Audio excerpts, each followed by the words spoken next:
Hey, it's Bucky. I just wanted to talk to you today and just kind of really circle back to how our company got started. It was interesting the first time I got involved with real estate. I was at a young age.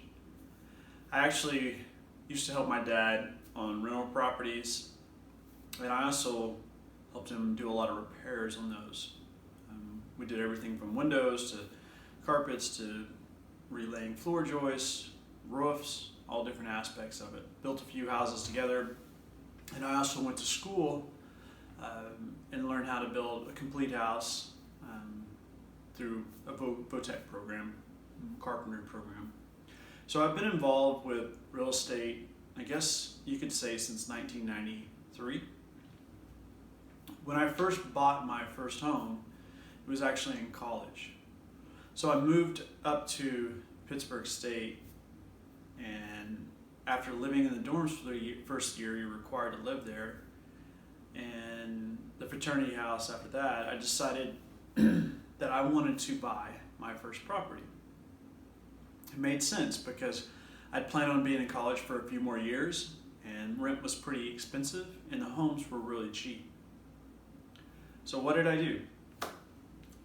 I was involved in real estate some with my dad, but I wasn't really like knees deep in the back end of how to buy the house or what options there were. So I started researching, and I found a great mentor in the town I was in. His name was Nazar Saman.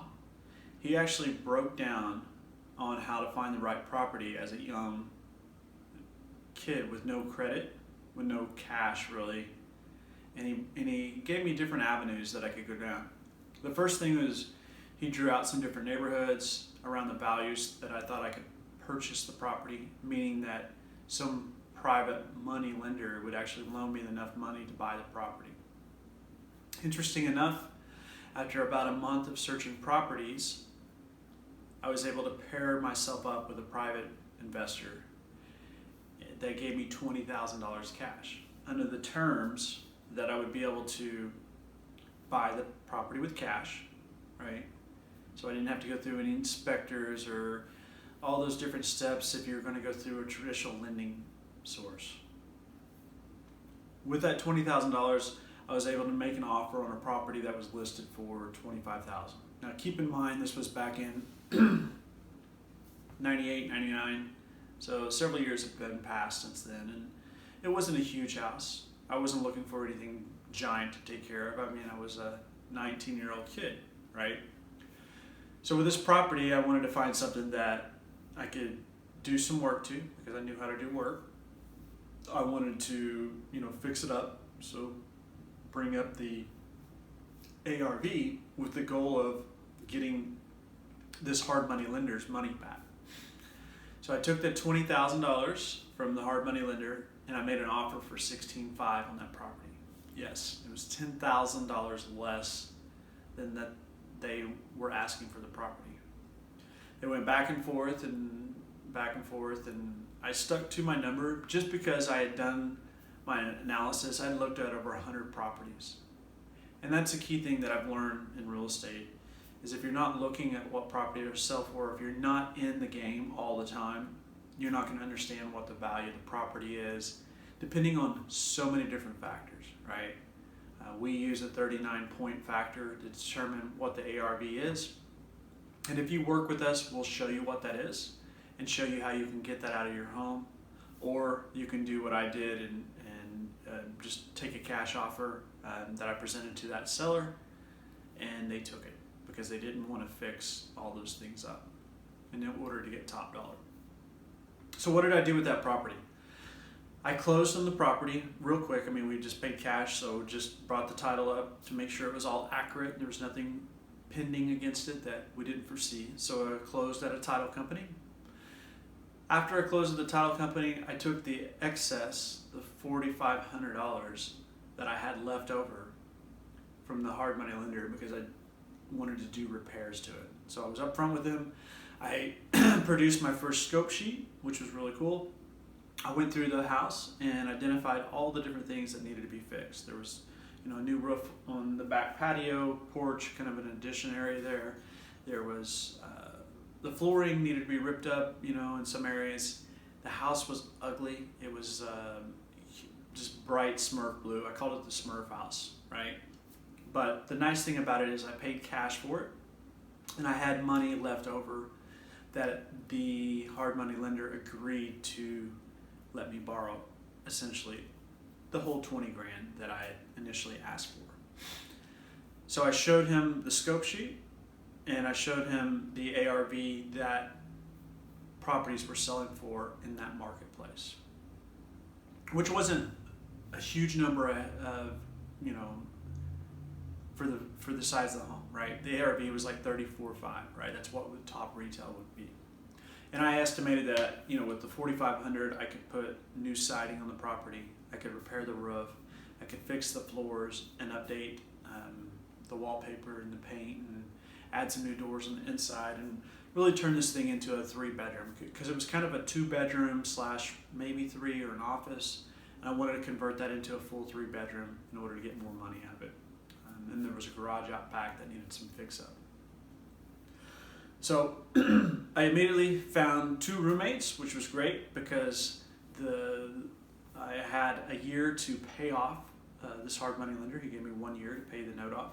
And essentially how I did that was I brought the property value up by doing these thousands of dollars of repairs. Okay, so I went through the property and fixed the roof. I repaired the roof.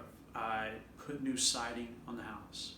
I even hired my roommates that were going to live with me in this property to do some things with me. So I took advantage of them, knocked off some months of rent for the labor of them helping me.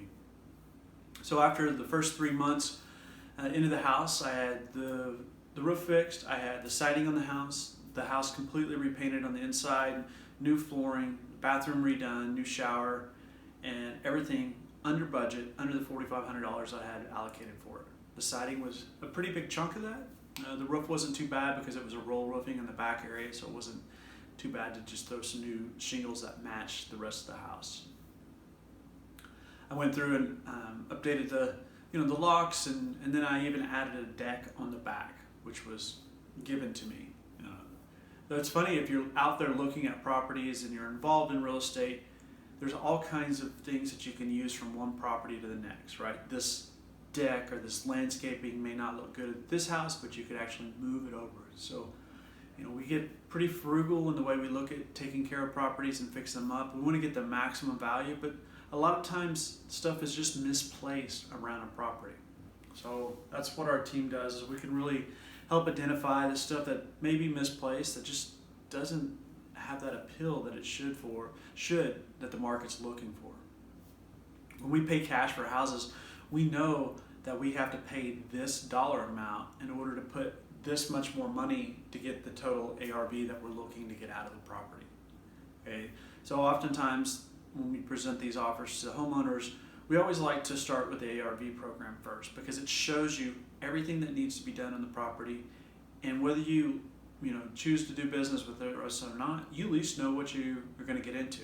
Okay, and we want to leave that value with you, because our goal here is we buy a lot of properties, and we want to be able to have properties that are fixed up in our neighborhoods so the ARV continues to go up and up and up. It's free equity, right? So if we own 2 homes in the neighborhood where you're at, and you choose not to, sell us your house on the cash offer that we make, or not to partner with us on the ARV program, that's fine. If you take what you learn from us, and you do it yourself, and you sell a house close to that ARV, that helps my other properties. So we're all winning here. From here, after I bought this house, going back to my story here, this 19-year-old kid, roommate, happens to be a banker, or was working in a bank as a teller, and he moved over to kind of a junior lender.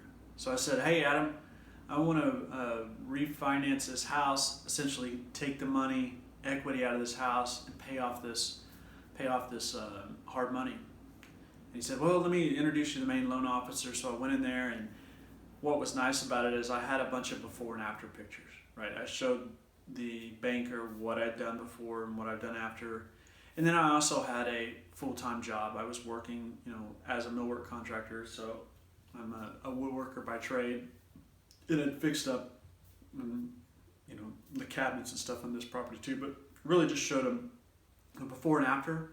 But he didn't care about before and after pictures. He just wanted to know what the value of the property worth today, right?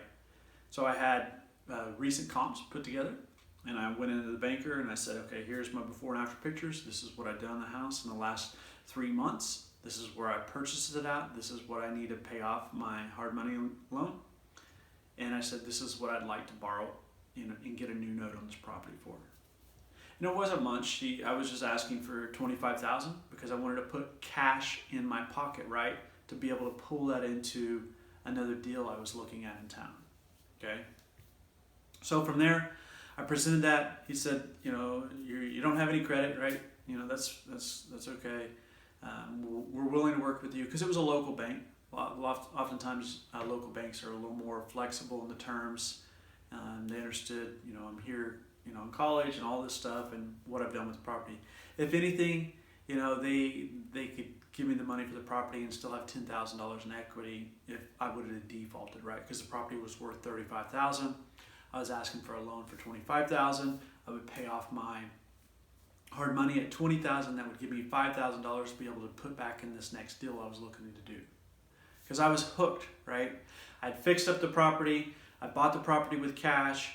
I turned around and within 3 months added over, double the value almost, from $16,000 to $35,000, right? Was that $20,000, $19,000 worth of equity in a 3-month period? That helped my neighbors, that helped the neighborhood, that helped other investors that had properties. So everybody wins when real estate gets fixed up. That's why it's so important to work with the right people when you're looking at selling your house, because you don't want to dump it off to a slumlord that's just not going to fix up the house. It's just going to, throw renters in there and just drain the money out because he doesn't care. Maybe they're out of state, and so there's so many different things that can affect the whole neighborhood, right? We're all about bringing good into the neighborhood, about helping both you and the neighbors that you're going to be leaving behind, right? Or the property is going to be, neighboring and left behind. So we want to bring that value to the neighborhood, to the city, to, the revenue. That's another thing that, if you have kids in school, a lot of the tax money off property taxes is libraries and schools, all those things. So when we increase the value of properties, sell these at retail and fix them up, it in turns adds more value back to the community. So everybody wins here. And that's what we want to do, is really just partner with you guys and provide a win-win situation. But I thought it was interesting about how I bought my first property, and it's just the same principles happen today. I still sometimes use hard money lenders. I look for undervalued properties. I buy the properties the best dollar I can, right, in order to help that seller get rid of it.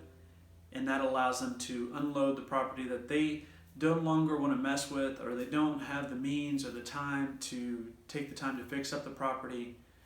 Then they come to me, and they either take one of the two options, right? I always give them two options. You have the ARV program, or you have the cash offer, okay? Whichever works best for you, but we've been successful with it since let's just call it 99 to keep it easy. It was probably the summer of 99. So anyway, I hope you found that interesting, how I first got started in real estate.